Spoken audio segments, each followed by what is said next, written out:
दोस्तों, ओपनिंग बल्लेबाज शर्जील खान ने अपनी फिटनेस के बारे में दावा किया है कि वो पाकिस्तान के लिए वाइट बॉल क्रिकेट में वापसी करना चाहते हैं। कश्मीर प्रीमियर लीग (KPL) के दूसरे सीजन से पहले बात करते हुए शर्जील ने मजीद कहा कि वो नए शॉट्स के साथ मुकाबले में एक नई बरतरी लाएंगे।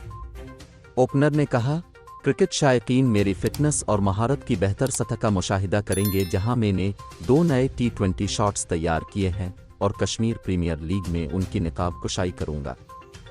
शर्जील खान को जम्मू जिंबाज ने कश्मीर प्रीमियर लीग के ड्राफ्ट में अपने आइकॉन प्लेयर के तौर पर उठाया था।